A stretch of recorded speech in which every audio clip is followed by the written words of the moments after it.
असल में बिजनेस बनाने वाले आप नहीं हैं। देखिए, हमारे लिए बिजनेस सिर्फ एक इंसान बना रहा है और वो है एशबी फराह। तो या तो आप फैसला करें कि आप बहाव के साथ चलेंगे और जैसे सब चल रहा है बस उसी तरह आगे बढ़ते जाएं, और जो कुछ भी हमारे सामने आए बस उसका आप सब्र से इंतजार करें, या फिर आप जाएं और कुछ और करें। मामला सीधा और साफ है, लेकिन अपनी राय जाहिर करना और अपनी उस हताशा को बाहर निकालना और बस ये कहते रहना कि हमने ये क्यों नहीं किया, हमें तो ये करना चाहिए था, इन सब बातों को सिर्फ बोलने भर से असल में यहां पर कुछ भी किसी भी तरह से बदलने वाला नहीं है। जहां तक काम करने के तरीके की बात है, वो उसको लेकर बहुत ही ज्यादा जिद्दी किस्म के आदमी हैं, और या तो आप उनके काम करने के तरीके के साथ आगे बढ़ें या फिर आप ये चुन लें कि आपको उनके साथ नहीं चलना है। अब देखिए, मैं एक पल के लिए भी बिल्कुल ये नहीं कह रहा हूं कि ये हम सबके लिए एक कभी भी ना खत्म होने वाला सिलसिला बन जाएगा। हो सकता है कि कुछ लोग खुद ही हार मान लें और आगे बढ़ने का फैसला करें, लेकिन बिजनेस में सही काम करने का गहरा असर पीडीडी देता है। शॉर्टकट अपनाने से भले ही तुरंत थोड़ा फायदा हो जाए, मगर सही काम करने से ही एक मजबूत संगठन बनता है जिस पर क्लाइंट, कर्मचारी और समाज हमेशा भरोसा करते हैं। तो बिजनेस में सही काम करने की कुछ वजहें क्या हैं? इससे भरोसा और साख बनती है। जैसा कि मैंने पहले कहा है, नैतिक व्यवहार ही विश्वास बढ़ाता है, जो कि हमारे सम्मानित ग्राहकों, साझेदारों और हमारे कर्मचारियों की निष्ठा की मुख्य नींव है। ईमानदारी की एक बहुत ही मजबूत और भरोसेमंद साख लंबे समय की सफलता के लिए बेहद अनमोल होती है। यह तय करता है कि नैतिक, टिकाऊ और गुणवत्तापूर्ण फैसलों को प्राथमिकता देने से अक्सर लंबे समय में बेहतर मुनाफा होता है। मुझे तो सच में ऐसा लगता है कि शायद ये सारी बातें अब पूरी तरह से बेमानी और बेमतलब हैं। अब जहां तक हमारे बिजनेस का सवाल है, तो असलियत में देखा जाए तो हम लोग तो बस सिर्फ और सिर्फ ये सुनना चाहते हैं कि वो सबके सामने बाहर निकल कर आएं और कहें कि देखो, मैं इतने वक्त से पीछे रहकर लगातार अपना काम कर रहा था, हमारे सामने कुछ दिक्कतें थीं जो अब सुलझ गई हैं, ये रही हरी झंडी, अब काम शुरू करते हैं। और सच कहूं तो मेरा यही मानना है कि वो अभी भी इसी चीज को पूरी तरह से पक्का और सुनिश्चित करने की अपनी कोशिश में लगातार लगे हुए हैं। ये कि पर्दे के पीछे जो भी सारी चीजें चल रही हैं, वे सब कुछ बिल्कुल सही ढंग से और उसी प्रक्रिया के तहत हो रही हैं जैसा कि उन्हें होना चाहिए, बिना किसी भी तरह की अस्थाई बाधा के, बिना किसी ठहराव के या जो कुछ भी हो।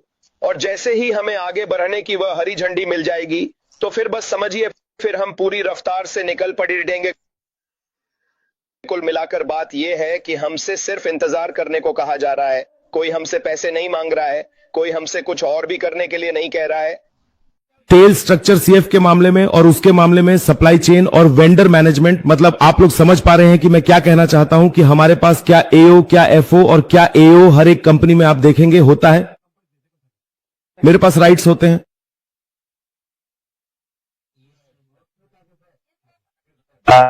उनकी रणनीति यानी उनका व्यापारिक कौशल, मतलब हमारे सीईओ जैसे ऐशर है, वो जो भी कर रहे हैं वो सीईओ के मामले में जेन्युइन है। और सीएफआर, सीओ हमारी सिलेट कंपनी में सीओएमआई राइट थे, हमारे सीईओ कम से कम कंपनी में थे, लेकर के अब दुबई में नहीं है, कई जगह छुपे हुए हैं, गोस्मी ने कहा था, और उन्होंने यहां से बहुत सारा पैसा गबन किया है और बहुत सारी जानकारी भी चुराई है।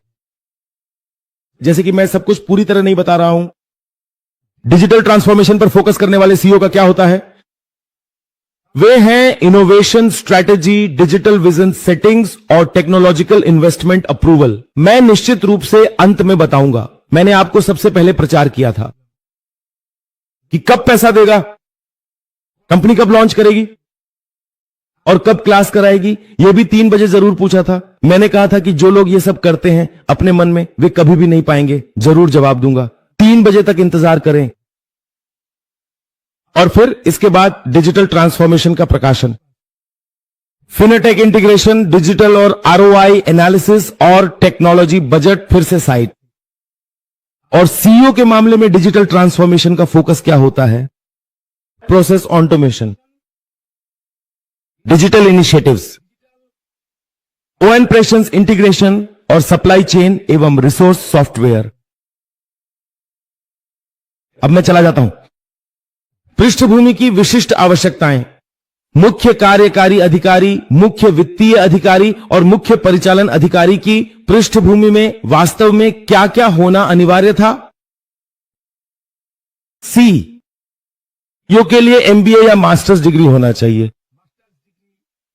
क्या यह होना ही चाहिए सीईओ बनने के लिए? और 15 से अधिक वर्षों का अनुभव होना चाहिए। किसी कंपनी के सीईओ बनने के लिए 15 साल से ज्यादा का अनुभव और एमबीए या मास्टर्स डिग्री सामान्य है। एमबीए और मास्टर्स होना ही चाहिए। अब सीएफओ के मामले में सीपीए और एमबीए आमतौर पर होते हैं।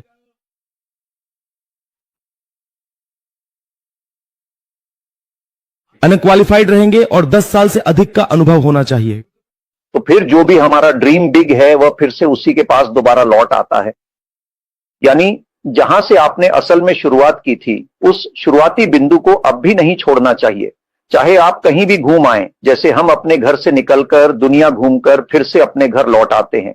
आपने जहां भी अपने लक्ष्य को तय किया है, जहां भी आपने उसे फिक्स किया है, आपको वहीं वापस आना चाहिए। इसलिए जिनका केवाईसी पूरा हो चुका है उनके लिए याश्चर के सभी गिफ्ट्स भी तैयार हैं। यह कहकर भी हमारे सीनियर के रूप में जो हमेशा से हैं, उनकी सोच को भी ध्यान में रखते हुए ओडीसी को पकड़कर सौंपने वाले जानवी बिल मस्तुजी भी इसमें विस्तार से बता रहे हैं। इसीलिए अगर आप अपनी सुबह को पूरी तरह से जीतते हैं, यानी हम में से हर एक व्यक्ति के लिए सुबह का वास्तविक मतलब है जैसे अभी रात धीरे धीरे बीतती है और एक नई सुबह आती है, तो अगर आप उस अनमोल सुबह को पूरी तरह से जीतते हैं तो आप अपनी पूरी जिंदगी को सफलतापूर्वक जीत लेते हैं। सुबह को देखने के लिए, सुबह को जीतने के लिए हमें कोशिश करनी चाहिए, क्योंकि इस दुनिया में हम जो भी हैं वह सिर्फ तुम्हारी जीत को ही दिखाती है। क्योंकि जब हम खुद को इस दुनिया में देखते हैं, जब हम इस दुनिया को देखते हैं, तो यह सिर्फ इसी जीत को देखती है।